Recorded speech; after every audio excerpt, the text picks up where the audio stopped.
Have you ever met someone for just a moment, but somehow that moment rewrote your entire life? This is the story of a single father who thought he was just helping a woman and her disabled daughter through a rainstorm. He had no idea that a simple knock on his door would soon unravel years of buried pain and lead them all into a kind of love they never believed they deserved.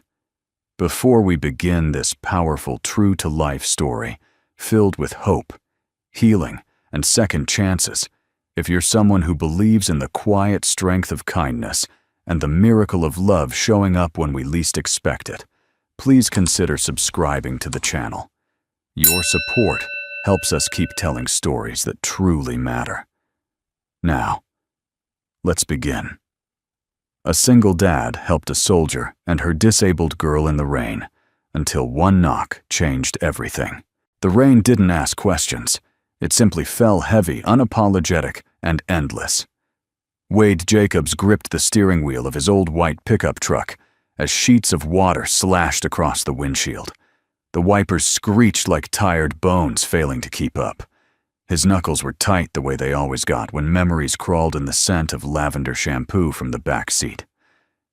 Years ago, a little girl singing off-key, and then silence. That silence had never left him. He didn't drive this road for the view. It was the long way home past cornfields and old churches with peeling paint. Fewer people. Fewer reminders. And then he saw them. A flash of movement on the roadside. At first it looked like shadows. Then it became unmistakably human. A woman soaked to the bone pushing a wheelchair along the narrow gravel shoulder. On the chair, a child. Small, maybe 7 or 8. Her thin arms wrapped around a stuffed bare legs unmoving. Wade's foot eased off the gas. His breath caught. He had no reason to stop. He wasn't the saving kind anymore. But something in the curve of that child's back, in the way she gripped that bear, as if it were the only thing keeping her anchored to this world, it cracked something in him. He pulled over. Rolling down his window, rain instantly splattered the inside of his truck. The woman turned, shielding her daughter. Her military jacket was torn at one sleeve, boots caked in mud. Her face was pale lips, chapped but her eyes. God, her eyes were sharp, trained. She didn't flinch. "You need help?" he asked, voice barely louder than the rain. She studied him, long enough for him to see she wasn't reckless. She was measuring him like a soldier would, calculating risk, measuring intent. Finally, she gave a small nod. He got out. The rain was cold, biting. He didn't offer a hand. Instead, he knelt beside the child. Her cheeks were flushed, rain pooling in her lashes. She didn't speak, just held out one small, trembling hand. Wade's throat tightened. Without a word, he lifted her gently, slowly cradling her close, as if she were made of glass. Her stuffed bear stayed pressed between them. The woman Natalie followed silently as he opened the passenger door and secured the girl safely. The child didn't resist. Her name, Natalie said quietly, was Hope. Of course it was. Back on the road, the cab was filled with the soft scent of damp earth fabric softener and something faintly like jasmine. Hope's head leaned on the window, eyes half-lidded but alert. Natalie sat, straight arms crossed, gaze fixed ahead. "You from around here?" Wade ventured. "No," she said. "Just passing through." There was a finality in her voice, like someone who had already lost too much to want small talk. The drive back to his house was quiet, the kind of quiet that wasn't empty, but heavy with everything unspoken. Wade didn't mind. He'd lived inside silence for years. His house was modest, wood-paneled walls, a crooked mailbox, wind chimes that hadn't chimed in years. Inside it smelled faintly of coffee and cedar. Natalie pushed Hope's wheelchair inside without asking, as if it was the most natural thing in the world. He gave them towels, a dry blanket, heated up leftover stew. Hope didn't speak, but took the spoon he offered and ate slowly, watching him with eyes too old for her age. Wade noticed things how Natalie didn't eat until Hope had finished, how her hand lingered protectively near the girl's shoulder, how she flinched slightly when thunder cracked. He didn't ask questions. Not yet. People like them didn't open up in words. They opened in moments and music, in the way you pour a second bowl of stew without being asked, or don't flinch when silence fills the room. Later, as he sat in his armchair, Hope asleep under a borrowed quilt on the couch, and Natalie staring out the rain-speckled window, she said almost to herself, "You didn't ask why we were out there." Wade didn't look up. "You looked like you needed someone to stop. That was enough." A long pause. Then she whispered, "Most people don't." He nodded. "I'm not most people." And neither he thought were they. Outside, the rain began to slow, softening, tapering into mist. Inside, something had shifted. Something had begun. The morning after the rain, the sky was a hesitant gray, like it hadn't quite decided whether to clear or cry again. Wade stood at the kitchen counter, pouring steaming coffee into a chipped ceramic mug. From the living room, he could hear the soft creak of Hope's wheelchair rolling across the hardwood floor, and the faint hum of Natalie's voice as she whispered something to her daughter. He hadn't slept much, not because of unease, but because something about the quiet presence of those two strangers in his home unsettled the stillness he'd grown used to. Not in a bad way, but in the way a room feels just before music starts. He walked in to find Hope sitting by the window, her eyes tracing the foggy landscape beyond. The stuffed bear remained tucked in her lap, one hand gently stroking its matted fur. Natalie sat cross-legged on the floor, nearby, her hair pulled back in a loose braid, eyes tired but watchful. "Coffee?" Wade asked, lifting the pot. Natalie nodded. "Please." He poured her a cup and handed it over. For a long moment they stood in silence, the only sound the tick of the clock and Hope's soft breath.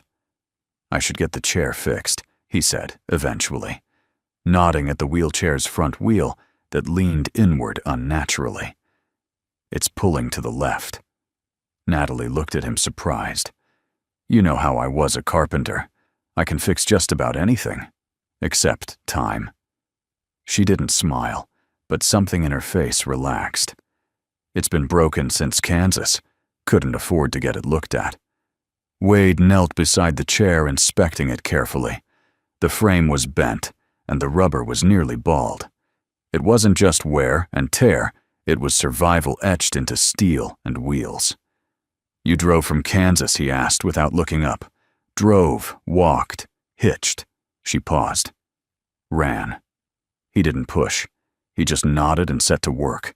Over the next hour, he worked in the garage with the focus of a man who knew fixing things with his hands was easier than fixing things inside. He found old parts from a lawnmower and a broken bicycle, and slowly coaxed the wheelchair back into alignment. Natalie stepped in quietly, carrying a mug of reheated coffee. She watched him work, the way his hands moved with care, not the efficiency of someone checking off a task, but the intention of someone who understood what it meant to be broken.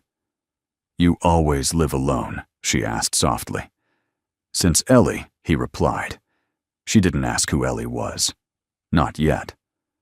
But her eyes said she understood more than he expected. By mid-morning, the sun had pierced the clouds in scattered beams. Hope rolled slowly through the living room, testing the newly adjusted chair. For the first time, she moved without dragging sideways, and her small smile, barely there, felt like sunlight in itself. "She likes it," Natalie said. "She's a tough kid. She didn't used to be." Natalie's voice cracked slightly. "She used to dance." Wade didn't reply, just watched Hope wheel herself in slow circles by the porch window. Her hair glowed in the morning light, and for a fleeting moment, he could almost see Ellie's outline. His daughter lost too soon, her laughter echoing in memory, like wind chimes, long silenced. They had lunch together, simple grilled cheese and tomato soup. Natalie offered to help, and Wade, hesitating only slightly, let her slice the bread. She moved around his kitchen like someone used to making, not asking where things were, but finding them anyway. As they ate, Hope's small voice cut through the silence. "Thank you," she said. Wade froze, spoon halfway to his mouth. Natalie blinked, eyes welling up.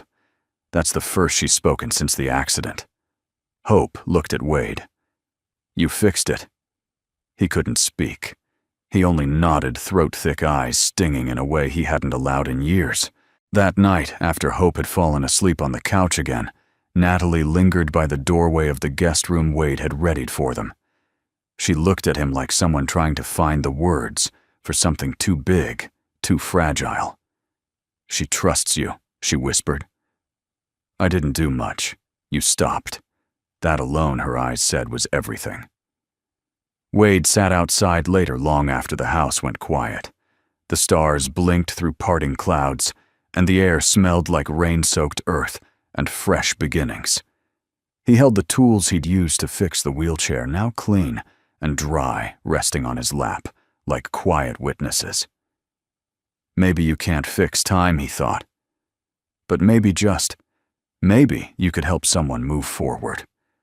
And for the first time in years, that thought didn't terrify him. Wade never spoke of Ellie unless asked, and even then his answers came in quiet, unfinished sentences.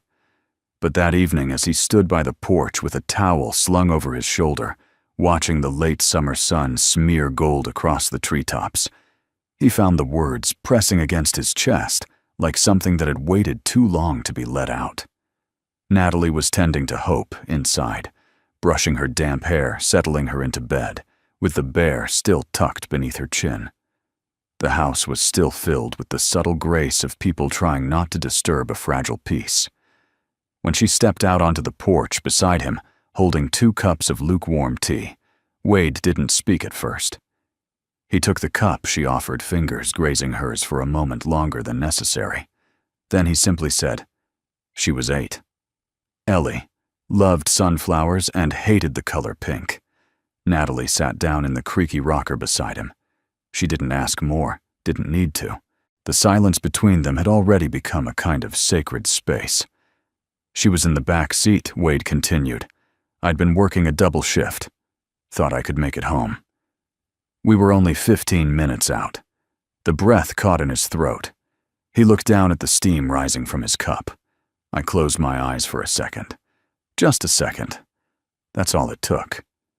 Natalie didn't speak, but she reached over and laid her hand on his. Steady. Warm. Real. I haven't driven that stretch of road since. Couldn't even look at a sunflower without. He let the sentence drift. She would have been 17 this year. The wind stirred the chimes above them. For the first time in a long time, they rang a soft, hesitant sound, like something waking up. Natalie squeezed his hand. "You didn't mean to hurt her." "I know. But I did." "You're still here," she said. "Still kind. Still capable of love. That counts." Wade looked at her, then really looked at her. Not just the uniform she'd shed into a wrinkled t-shirt, or the tired lines beneath her eyes, but the woman who had carried her child across states, across heartbreak, and still had enough courage left to sit beside a man like him. Inside, hope stirred in her sleep, a quiet whimper, the kind that said the dreams weren't good ones. Natalie moved instinctively, but Wade was already at the door. "She likes the piano," he said. I noticed. He sat on the bench and lifted the lid slowly, as if waking something sacred. The keys were a little dusty, but his fingers remembered. He didn't play anything fancy, just a soft, lilting melody he used to hum when Ellie was fussy at bedtime. A tune without words, built of sorrow and comfort. Hope didn't wake, but her expression softened, and her grip on the bear loosened. Natalie stood in the hallway, arms crossed over her chest, watching the man she barely knew soothe a child he didn't birth, yet somehow understood better than most ever could. "You play beautifully," she whispered. "I used to. You still do." They didn't speak again that night, but something fundamental had shifted not just between them, but within them. The next morning, Wade found Hope in the garden. The dew was still clinging to the grass, and the wheelchair tracks made delicate patterns through the soil. She had wheeled herself to the edge of the yard, where a line of dead rose bushes had once marked a fence. In her lap was a notepad and a dull pencil. Wade approached slowly. "You an artist?" Hope looked up, nodded once, then held out the pad. A rough sketch of the house slightly tilted with exaggerated flowers in the front. At the top, she'd written one word in blocky letters. "Home." His throat tightened. "That's a good drawing." She pointed to the empty flower beds, then to the pencil, then to him. "You want me to plant something?" She nodded. He squatted beside her. "Sunflowers." She hesitated, then gave the smallest smile and nodded again. That afternoon, Wade took her into town. It was their first outing together, and he was surprised how natural it felt. The click of the wheelchair lifted the sound of Hope humming quietly in the back seat, the way Natalie rested her head against the window, trusting him to drive. They bought sunflower seeds and soil. Hope picked out gloves 2 sizes too big, and Natalie bought a tiny watering can shaped like a frog. When they got home, the 3 of them worked in the yard. Hope directing from her chair, Natalie digging small holes, and Wade gently placing seeds into the earth, with more care than he'd given most things in the past decade. By sunset, they had a full row planted. "We'll see what comes up," Wade said, brushing dirt from his hands. "Something beautiful," Natalie replied. Hope reached for his hand, then her fingers still smudged with soil. And for the first time in years, Wade didn't feel the need to pull away. The days that followed blurred into something soft, like the faded edges of a well-loved photograph. There was no formal arrangement, no agreement made. Natalie and Hope simply stayed. Wade didn't ask when they'd leave. They didn't say. It was as if the rain had drawn a line in the road, and everything after it was different. Hope settled into her own rhythm. In the mornings, she sketched by the window or wheeled herself beside Wade as he repaired old furniture in the barn. She didn't speak much, but her presence was loud in its own way, curious, observant, alive.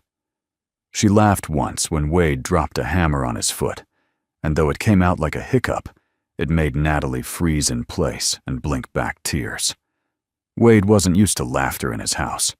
Natalie took over small corners of the home like someone rearranging a space, not for ownership, but for warmth. She didn't move his things, she added to them. A jar of wildflowers on the kitchen table, clean linens on the couch, the scent of rosemary from a small bottle she kept in her coat pocket. She made stew from scratch one night, and Wade swore it tasted like something he'd forgotten he loved. When he told her that, she smiled, not politely, but fully, like someone who had just been reminded she was still capable of joy. But even with the quiet comfort blooming between them, Natalie never unpacked. Her duffel bag stayed zipped in the guest room. Her boots remained by the door, not in the closet. Wade noticed these things, and while he didn't comment, they spoke to him louder than words. One afternoon, as he handed Hope a book from the shelf, she pointed to a faded photograph framed in oak. A little girl 5 or 6 with untamed curls and a gap-toothed grin standing beside Wade in a field of sunflowers. "Ellie," he said simply. Hope traced the glass with her finger, then looked up at him. She didn't ask questions. She just nodded, like she understood that some stories didn't need to be told out loud. Natalie saw it too. That night, when Wade walked onto the porch to find her curled up in his old flannel blanket, she didn't speak, just scooted over to make room. "I was married once," she said. Finally. Wade waited. He was charming at first, then possessive, then dangerous. She didn't look at him, just stared out into the dark yard, where the sunflower seeds were beginning to stir beneath the soil. I stayed too long, told myself it was for Hope, told myself he'd change. Then he crashed the car with her in it, walked away without a scratch. Her voice didn't shake. It was too tired for that. But her hands trembled. I took her, left everything else behind. Wade swallowed. You don't have to explain. I know, but I want to. I'm tired of carrying it all alone. They sat in silence for a while, the kind that wraps around two people and makes them feel less alone. Why haven't you unpacked? He asked gently. She hesitated, then looked down at her hands. Because I don't know if we're supposed to stay. Wade's answer came without thought. You already have. She turned to him, eyes wide, the vulnerability in her expression, like glass in sunlight. You don't have to decide right now, he added. But this house, this place, it's better with you two in it. The next morning, Wade found Natalie in the kitchen, her duffel bag unzipped for the first time. Her clothes hung beside his in the hallway closet, her boots tucked neatly under the bench. Later that day, Hope asked if she could paint the wall near the front door. Not with color, but with sunflowers. One for each day they'd stayed. By the end of the week, the wall bloomed, and Wade, who had once sworn never to build again, found himself sketching a ramp blueprint for the back porch and measuring the doorway to make it easier for Hope's chair. He even went into town to buy fresh lumber the first time he'd set foot in the hardware store in over 5 years. Building something new, the clerk asked, ringing up the supplies. No, Wade replied, smiling to himself, just fixing up something worth keeping. That night, as the wind rustled the trees and Hope's soft piano notes drifted through the hallway, Wade stood in the doorway of his living room and realized something simple but profound. He wasn't waiting for them to leave anymore. They were already home. The wind came up strong that night, rustling through the trees like old memories refusing to stay buried. Wade lay awake, staring at the ceiling, listening to the branches creak outside and Hope's soft breathing down the hall. Somewhere nearby, Natalie's footsteps padded lightly to and from the kitchen, the occasional clink of a glass, reminding him that she too was sleepless. He sat up, pulled on a sweatshirt, and walked quietly toward the kitchen. Natalie stood by the sink, cradling a cup of water, her silhouette framed by the porch light. She didn't turn when he entered, just said, "Storm's coming." "Yeah," Wade replied. "Smells like it." They stood in silence, the kind that settled between people who had run out of small talk, but still wanted to be near. "I used to run from storms," she said after a while, eyes fixed on the window. "When I was a kid, I'd hide in the closet. My dad said it was useless. Said storms came whether you wanted them or not." "He wasn't wrong," Wade murmured. Natalie looked at him, then tired and unguarded. "But you didn't run. That night, when you saw us, you stopped." Wade swallowed. Didn't feel like a choice. That's exactly why it matters. They sat at the table, 2 cups between them. Nothing fancy, just a flickering candle for light, and the hum of wind as backdrop. "You know what I saw when you opened that truck door?" she asked. He shook his head. "I saw someone who wasn't afraid to hold broken things." Wade didn't know what to say, so he said the truth. "I used to be." She smiled, faint and real. "Me too." In the following days, things settled into a rhythm that felt both ordinary and miraculous. Wade found himself rising earlier, not because he had to, but because mornings now held the quiet joy of making pancakes for someone other than himself. Hope liked hers with blueberries arranged in the shape of a smiley face. Natalie teased him about burning the edges, but she still cleaned her plate. They took walks together. Well, Wade and Natalie walked, while Hope led the way in her chair, directing traffic with exaggerated hand gestures that made them laugh. They fed birds, gathered fallen leaves, and made up stories about cloud shapes. For the first time in years, Wade wasn't haunted by the past every waking moment. Instead, he found it tucked beside him. Still there, still painful, but not in control anymore. Then came the letter. It arrived in a plain white envelope slipped beneath the front door on a Thursday morning. Wade found it while sweeping up the porch. There was no return address, just Natalie's name written in sharp, slanted handwriting. She read it in silence, lips pressed, thin knuckles white. Then she folded it and set it on the table like something toxic. "He's looking for us," she said quietly. Wade didn't need to ask who. The man who had nearly killed Hope. The man who had vanished. "He's cleaned up," she continued. "Claims he's sober. Wants a second chance. Says he's coming to talk." Wade felt the familiar tightening in his chest, the impulse to prepare to protect. "What do you want to do?" he asked. Natalie stared out the window. Hope was in the garden humming to her flowers. "I want to stay," she whispered. "But I don't know if I should." "You should," Wade said without hesitation. Natalie looked at him, searching for something in his face. "What if it gets messy?" "It will." "What if he tries to take her?" Wade leaned forward. "Then we don't let him. But legally, we'll find a way. I know people in town. A friend who used to be a family lawyer. You're not alone in this." Tears welled in her eyes, and for a moment she looked like a soldier who had finally been given permission to set her shield down.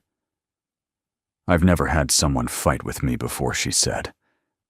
Wade reached across the table, covered her hand with his. "You do now." That night, they told Hope the truth. As much as a child needed to know that someone from the past might come, that it wasn't her fault that she would be safe. Hope nodded solemnly, then asked only one question. "Will I still get to live here?"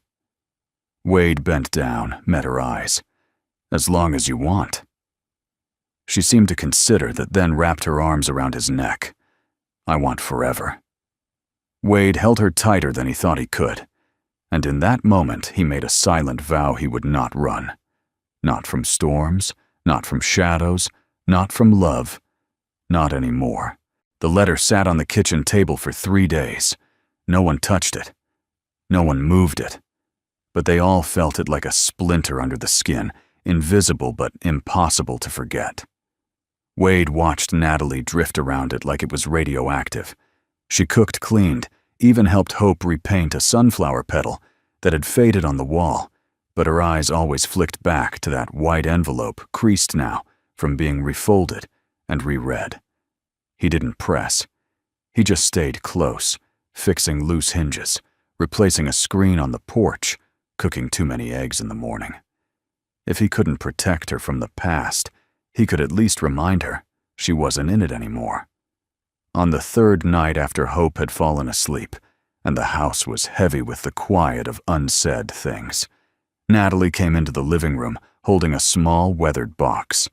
"I found this in my duffel," she said, her voice tight. "I forgot it was even there."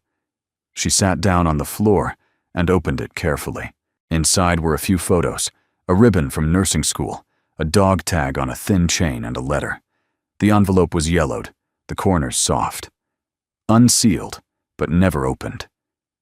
Wade leaned forward. "What is it?" "A letter I wrote to Hope," she said. "In the hospital, after the accident. I thought I might not make it." Her hand shook slightly as she pulled it out. "I never gave it to her. I couldn't. It felt like if I handed it over, it meant I'd failed her. Like I had to explain something I should have protected her from in the first place." She unfolded the letter slowly, reading it silently to herself. Her shoulders curled inward, like the words weighed more than she remembered.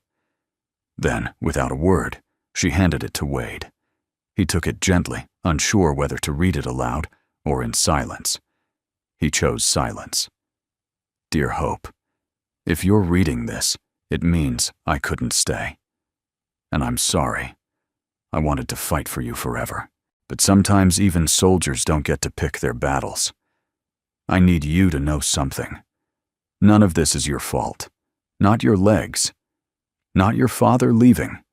Not the broken pieces we carry. You are light, baby girl. And I hope the world gives you someone who sees that, who knows how to carry you without making you feel like a burden. If I can't be the one to walk beside you, I hope someone else will. Someone good. Someone kind. Someone who stays. Love, Mom. Wade blinked hard, folding the letter with hands that felt clumsy all of a sudden. He looked up to find Natalie watching him, tears sliding silently down her cheeks.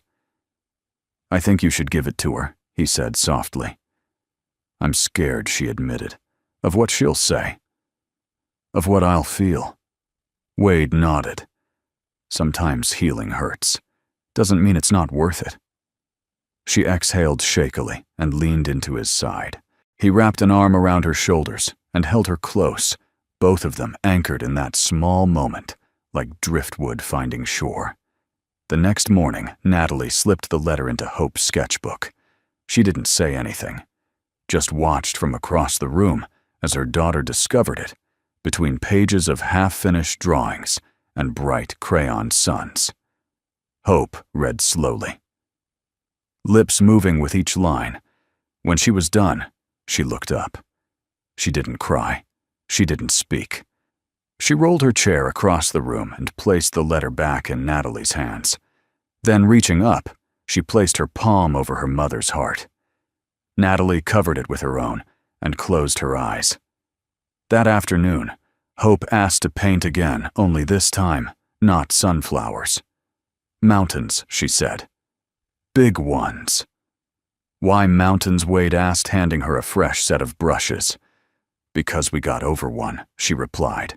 Later, Wade found Hope taping the letter to the inside of her bedroom closet door, not to hide it, but to keep it close. Natalie stood at the doorway, arms folded, and watched her daughter reclaim something that once brought fear, and now quiet pride. That night, the sky was clear. Stars flickered overhead, and the air smelled faintly of wood smoke, and something new, like pages waiting to be written.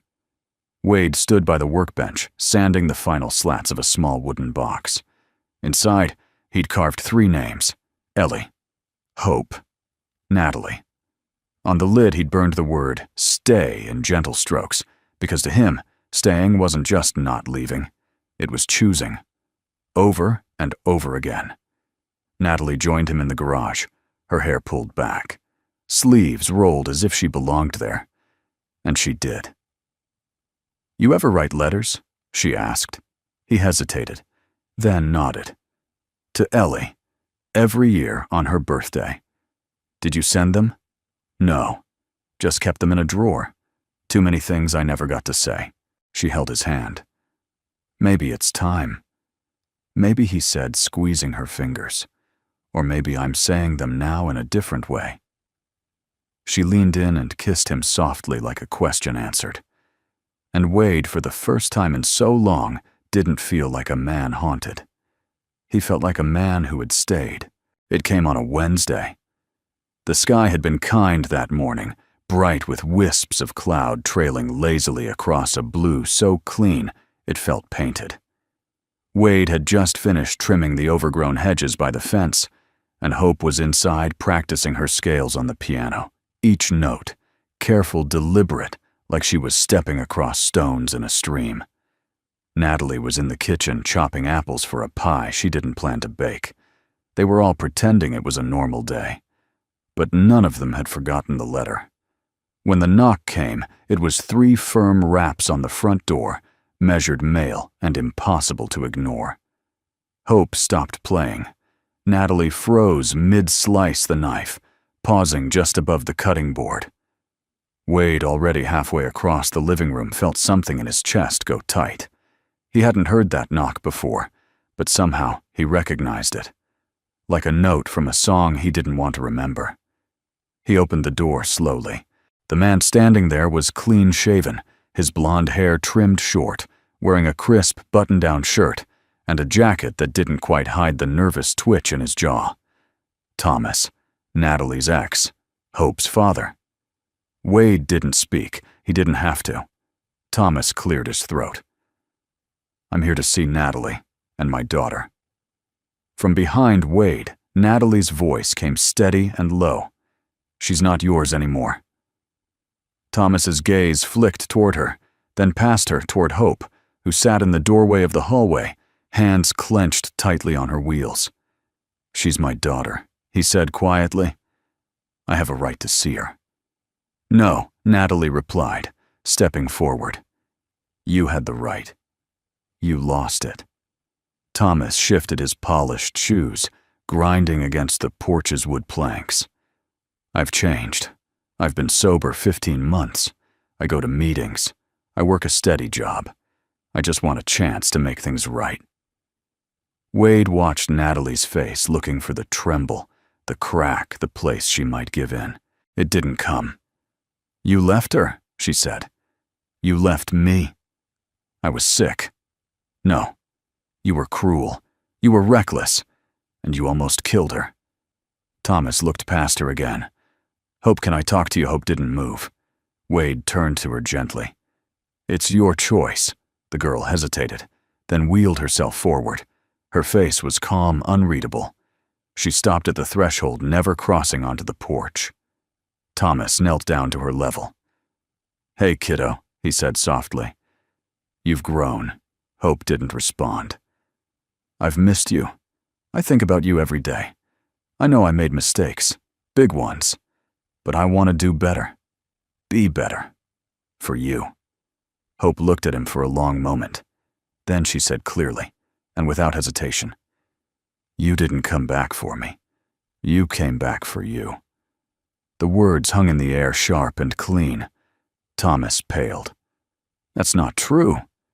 But no one rushed to disagree. Natalie moved to Hope's side. "We're building something here, and I won't let you tear it down." Thomas straightened, pain flickering in his eyes. "So that's it. I don't get a chance." Wade stepped forward, his voice calm but unshakable. "If you really want a chance, you'll prove it by walking away for now. Let her grow without fear. Let her feel safe. That's how you start to earn anything back." Thomas looked at them, all three people standing together, not just in a doorway, but as something solid, something whole. He nodded slowly. "I'll be in town for a few days, just in case." Then he turned and walked away. The door shut with a quiet click, but the silence inside the house was thunderous. Hope sat still, her hands trembling slightly on her lap. Natalie knelt beside her. "I'm so proud of you." Hope looked up. "I don't want to be scared again." Wade crouched on her other side. "You don't have to be." That evening, Wade called someone he hadn't spoken to in years, a friend named Carol, once a family lawyer before retirement. She still lived 2 counties over now, spending most of her time volunteering at legal aid. He explained the situation, every detail. Carol listened, then said firmly, "I'll be there tomorrow." Wade exhaled deeply for the first time that day. Later, after Hope had gone to bed, Natalie and Wade sat on the back porch under a sky turning violet with dusk. "I was ready to run again," she said softly. "But you didn't. I almost let him back in. Part of me wanted to believe he'd changed. We all want to believe that Wade said. Because if they can change, maybe we didn't suffer for nothing." She turned to him, her eyes filled with 100 unshed tears. "Did you ever think we'd be this, a woman who ran, a man who stayed? I think he said, we're exactly what the other needed." She rested her head on his shoulder, and they sat like that for a long time, listening to the cicadas hum and the earth settle beneath them. For now, they had weathered the knock, but more than that, they had answered it. Together, the next morning dawned clear and golden, like the world itself had exhaled. The rain that had threatened for days finally passed, and sunlight poured through the window panes, warming the worn hardwood floors of Wade's living room. For the first time in a long time, it didn't feel like anyone was bracing for impact.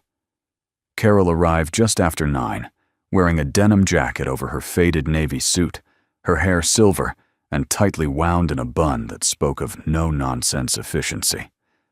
Wade greeted her with coffee, Natalie with cautious hope. Hope herself wheeled into the room with her sketchbook in her lap, a green crayon tucked behind one ear. Carol smiled warmly. "You must be the boss around here." Hope gave a modest nod. "Mostly."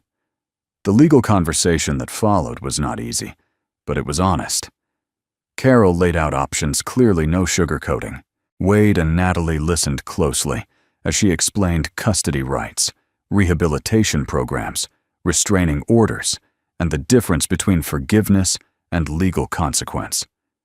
"You've built a case just by surviving," Carol said, gently eyes meeting Natalie's. "But the system doesn't always care about emotional truth. It cares about patterns, evidence, consistency." "I have letters," Natalie said, her voice steady. "Medical records, police reports. I kept everything." Carol nodded. "Then you've done more than most. We'll file for protective guardianship. Hope's voice matters too." Hope looked up. "What does that mean?" "It means if the court ever asks, they'll want to hear from you. Your words, your choice." Hope swallowed, then nodded once. "Okay." Later that afternoon, Wade found Hope alone in the backyard, her chair parked beneath the willow tree that bent like a mother's hand over the garden. She had a stack of papers on her lap, a pencil in hand, and her lips pressed together in the way she did when thinking deeply. He approached slowly. "What you working on my statement?" she said, without looking up. Wade knelt down beside her, brushing a few leaves off her shoulder. "Want help?" "No." "But can you stay?" "Always." She was quiet for a while, pencil moving slowly, deliberately. Then she said, "Do you think it's wrong that I don't want to see him again?" Wade shook his head. "I think it's brave to know what you need, and braver still to ask for it." Hope looked at him, then eyes older than her years. "I used to think I had to forgive him, that if I didn't, I was being mean." "What changed? You did," she whispered. "You never told me what to feel. You just showed me what it's like to feel safe." His throat tightened. He reached out and squeezed her hand gently. "Whatever you write, I'll be proud of you." 3 days later, the hearing took place in a modest courtroom 2 towns over. Wade drove. Natalie sat in the passenger seat, wringing her hands, and Hope sat in the back with her sketchbook pressed to her chest. The judge was a woman with tired eyes and a calm voice. Thomas was present, looking polished and quiet, flanked by a lawyer who kept whispering into his ear. Natalie's evidence was strong. Carol was sharper. But it was Hope who changed the room. She wheeled to the center of the courtroom, statement in her lap, hand steady. "My name is Hope," she said, voice clear. "And I know everyone here wants what's best for me. So I'll tell you what that is." She paused, took a breath. "I don't hate my dad, but I don't know him. He wasn't there when I needed him most. He said he was sick, but being sick doesn't make you mean. He made choices, and I made mine." She looked at Wade, then at her mother. "This is my family now, the one that stayed, the one that helps me paint and fixes my chair wheels and sings off-key at breakfast. I don't want visits. I don't want contact. I want peace."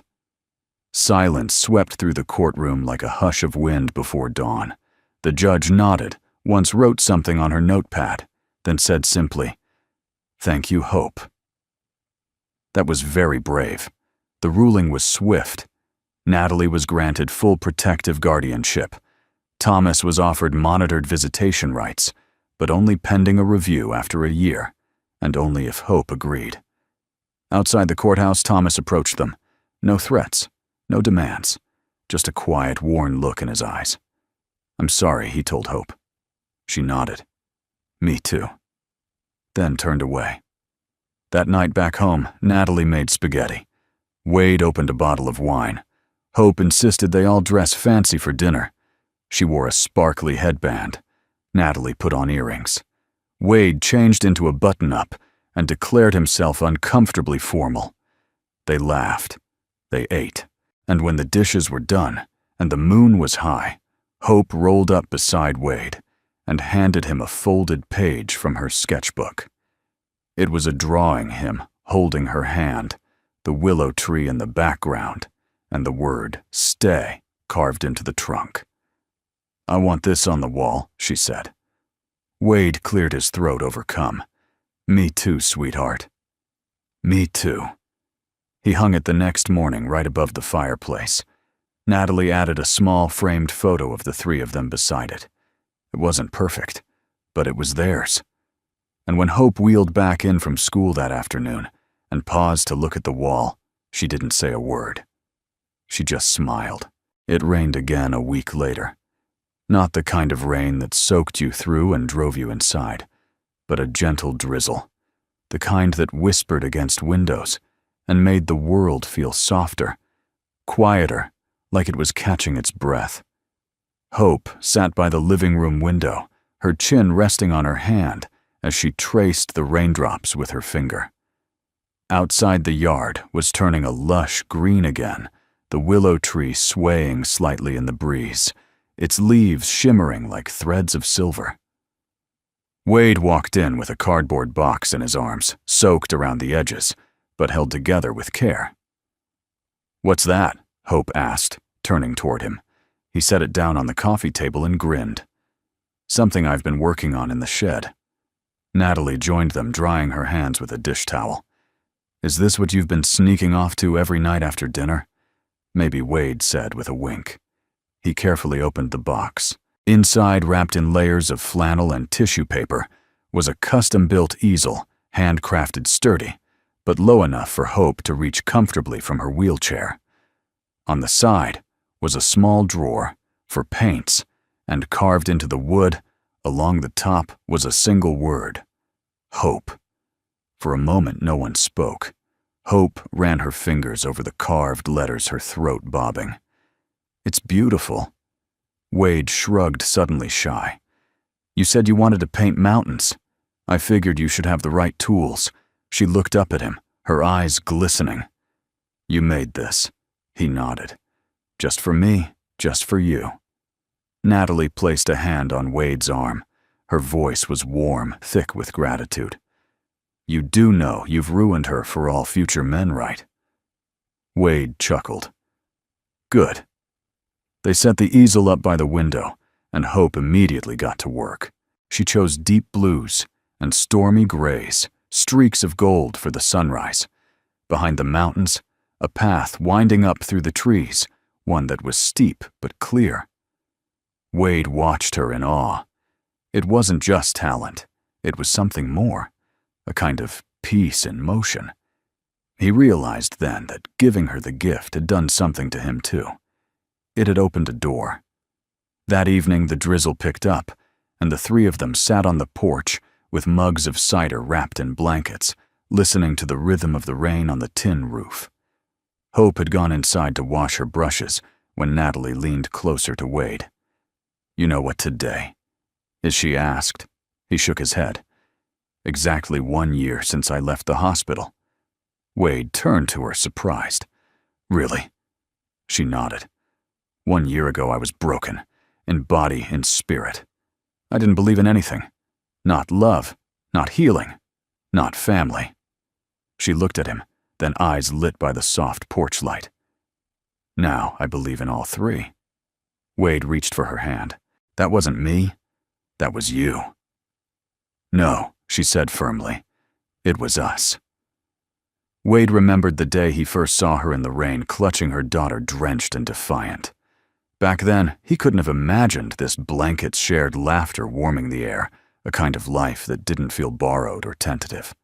They were making a home, and it didn't require a name or papers or plans. It was in the way they looked at each other, and the way Hope laughed now with her whole face. The next morning, Hope presented her painting to Natalie.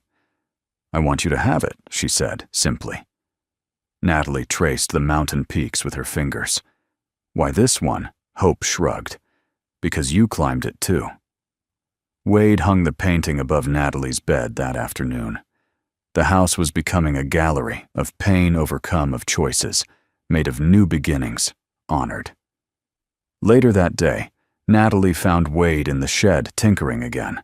The easel had inspired something in him, a joy in creating and building things for people he loved. She leaned against the doorframe arms, crossed, watching him polish a small wooden frame. "You planning on building furniture now?" she teased. He smiled, thinking of building a life. That night, the rain came harder, thunder rolling in the distance.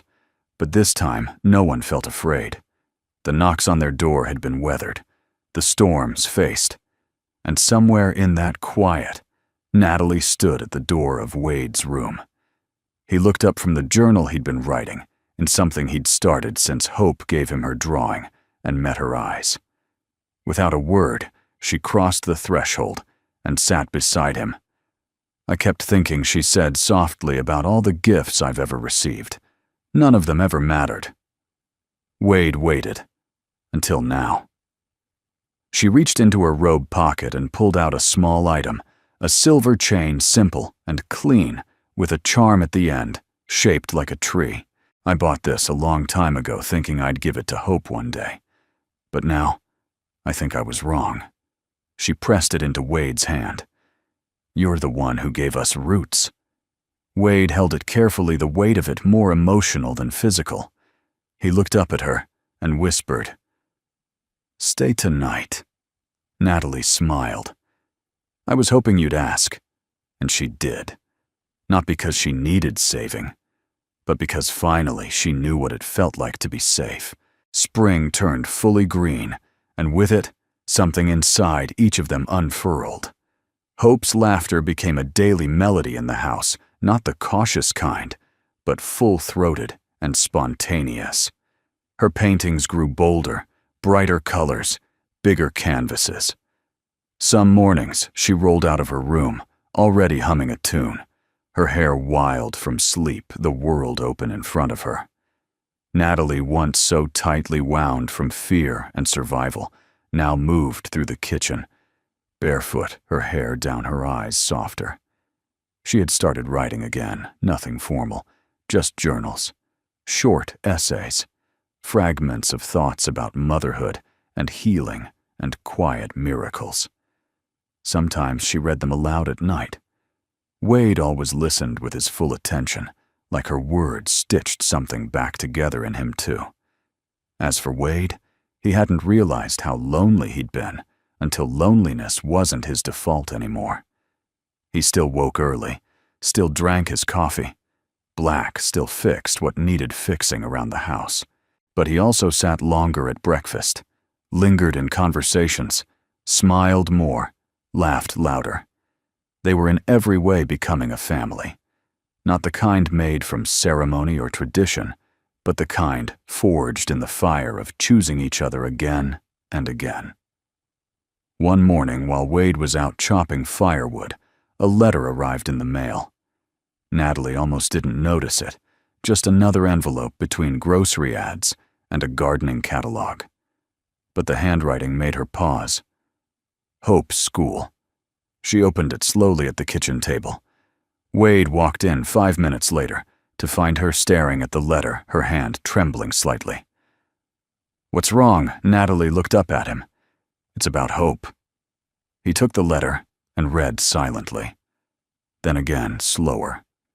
The letter explained that Hope's artwork had been selected for a statewide student showcase.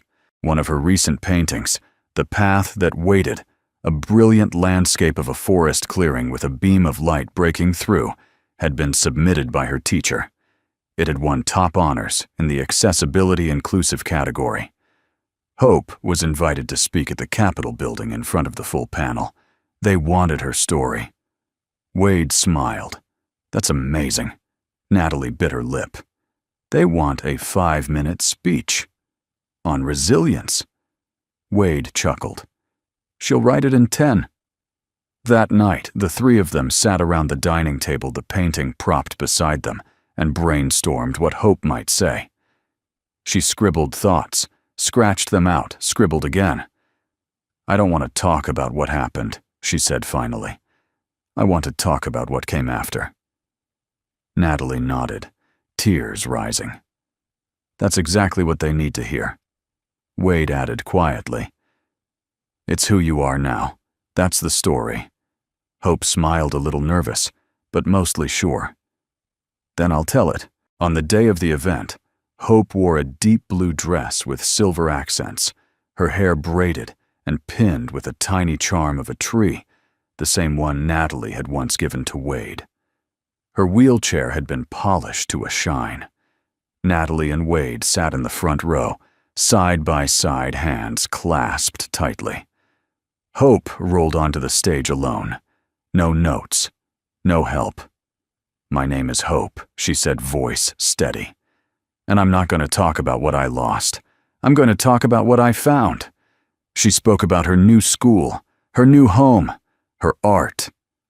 She told them about Wade, not by name, but as the man who showed me that kindness can be loud without shouting. She spoke about her mother, the strongest woman I know, who taught me that strength is also softness. She ended by saying, "I don't walk like most of you, but I get where I'm going, because I have people who stay." The room stood to applaud before she'd even reached the edge of the stage. Backstage reporters asked for photos. A state representative shook her hand and told her she was an example for everyone, not just kids in chairs. Hope blinked at the compliment, then said, "I'm just doing what my family taught me." Later that night, back at home, they lit a fire and ordered pizza. Hope curled up with a blanket and a book. Natalie leaned against Wade on the couch, her fingers drawing slow circles on his arm. "We never planned any of this," she murmured.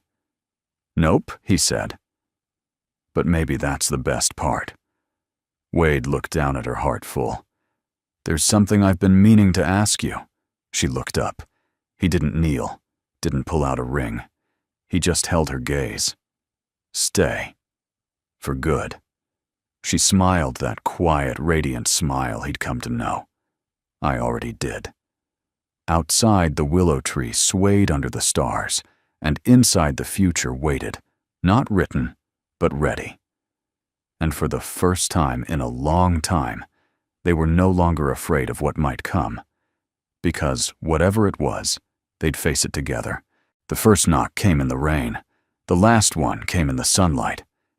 It was late May, the kind of day when the sky seemed endless, and the air carried the smell of blooming lilacs.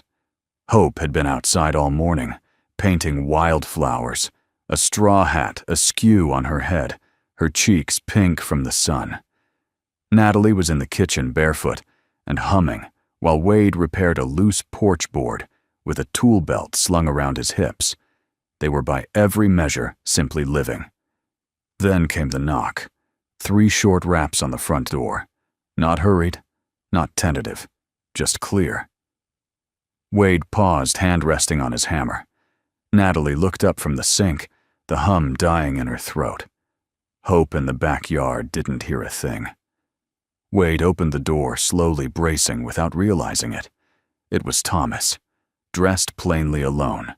No lawyers, no bravado. Just a man with tired eyes and something clenched in his hand. Natalie came to the doorway, every muscle tense.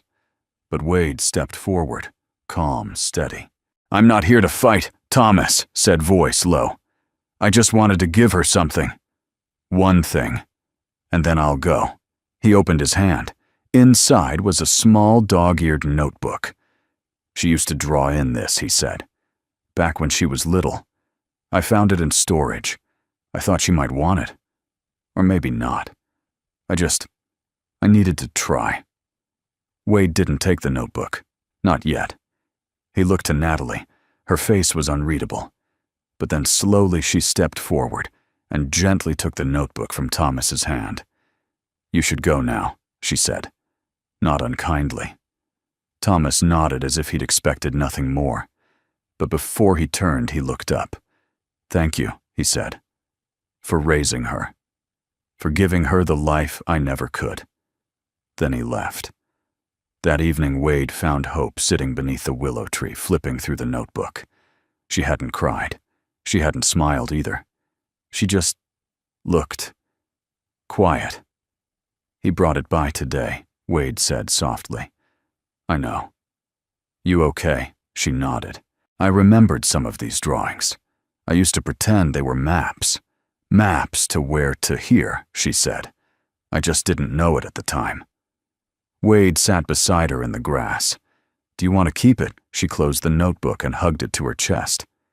"It's part of me. But it's not my whole story." They sat in silence for a while, the willow branches swaying above them like blessing hands. Then Hope said, "Can we go somewhere this summer? Where do you want to go?" "Doesn't matter, as long as we go together." Wade smiled. "Then it's a deal." Summer came early that year. They took a road trip in Wade's old pickup. No fixed destination, just a map with circles and stars drawn by Hope. Mountains, lakes, a sunflower field. They took turns picking songs on the radio. Natalie read out loud from a book while Hope sketched from the back seat. They stayed in roadside motels, ate pie for breakfast, danced in a parking lot under starlight. In a small mountain town, they stumbled across a community art fair. Hope entered one of her pieces on a whim, a watercolor of the willow tree back home. It won first place. The mayor shook her hand and asked if she'd considered donating it for display at City Hall. "I'll think about it," she said, "but only if you spell my name right this time." They all laughed. That night in the motel, Natalie and Wade sat on the balcony watching Hope sleep through the sliding glass door. The stars overhead reminded Natalie of the desert nights she'd spent on base, lonely, quiet, cold. She turned to Wade and said, "I never thought I'd feel safe again. Not just physically. Emotionally. I didn't know that could happen for me." Wade didn't speak right away. He took her hand and held it, then kissed her knuckles like she was something sacred. "Maybe we don't always get what we deserve," he said, "but sometimes we get what we need. And sometimes we get even more." Back home in late July, Wade built a swing under the willow tree. Natalie planted lavender. Hope painted the shed bright yellow with dragonflies along the door. Their routines weren't glamorous, but they were real and full of laughter. They made Sunday pancakes. They argued over which movie to watch. They hugged for no reason. One evening, they all stood outside watching fireflies. Natalie leaned into Wade, whispering, "Do you realize this all started with a knock?" He nodded. "I do. And look how far we've come." He kissed her temple. "Let's never stop knocking." And in that moment, under a sky scattered with stars and the gentle hum of summer, it felt like the whole world had opened its door. Years from now, someone would ask Hope where she learned about love, about family, about trust. She'd smile and point to a painting of a rain-soaked road, a soldier with her daughter in a wheelchair, and a stranger holding out his hand. There, she'd say, that's where it began. One knock, one choice. Everything changed. If this story touched your heart the way it touched ours, we'd love to know where you're watching from. It's always so special to see how far these stories travel, and how kindness connects us all across the miles. If you'd like to hear more heartfelt stories like this, stories that remind us that love, healing, and second chances are still very real, please consider subscribing to the channel. Your support means the world to us, and it helps keep these stories alive. Thank you truly for spending your time with us today. We're so grateful to have you here. Until next time, take care of yourself and take care of each other.